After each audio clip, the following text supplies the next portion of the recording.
Isa ka ba sa napapaindak sa kantang ito? Kung oo, walang duda, isa ka nga sa nawiwili sa kantang ito dahil sa tono at lyrics nito.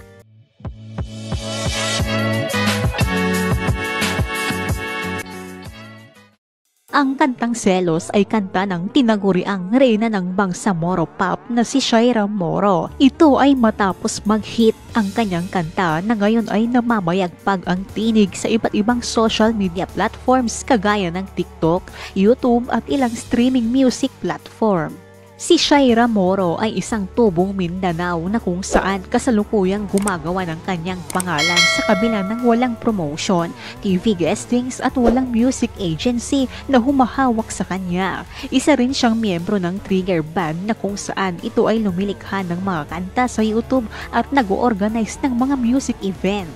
Ginagamit bilang background music ang kanta niyang Selos sa mga reels at TikTok videos at ginagawang dance challenge ito na talaga namang kinaaliwan ng mga netizen.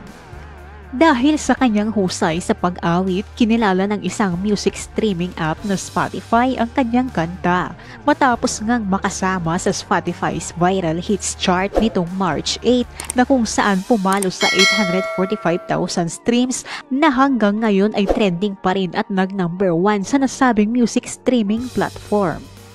Dahil sa patuloy na pamamayagpag ng kantang ito, maraming netizens ang proud naman sa natatamasa ni Shaira bilang nakilala na siya lalo na bilang Moro singer. Komento ng isang netizen, "It's so refreshing and fun na umaabot sa chart si Shaira."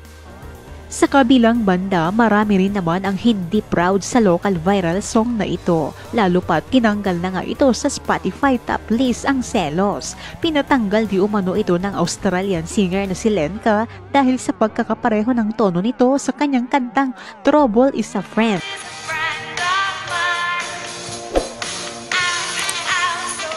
Sabi ng isang netizen ay nababaduyan umano sa kantang ito. Sabi pa ng isa ay masaya siya sa balita na finally ay burado na ang kantang ito gawa ng copyright issue. Sa nasabing screenshot naman, makikita ang isang netizen na direktang sinabihan si Lenka na someone is claiming your song and earning from it. It was Selos by Shaira. Reply naman ng mismong artist na si Lenka ay inaksyonan na nila umano ito. Ayon sa AHS Channel, ang nag-produce ng kantang Selos na ang talagang original beat nito ay kay Lenka sa kanta niyang Trouble is a Friend. Sa kanilang official statement, humingi sila ng paumanhin sa mga naaliw sa kantang Selos pero binura na nila ito sa streaming platform. Inaayos na umano nila ang legality ng kantang Selos at kasalukuyang kinokontak na nila ang team ni Lenka para makakuha ng license at gawing official cover ang Selos. Nagpasalamat naman sila sa mga tumangkilik kay Shaira at ang kanta nito. Ano naman ang masasabi mo dito? Ibahagi ang iyong komento.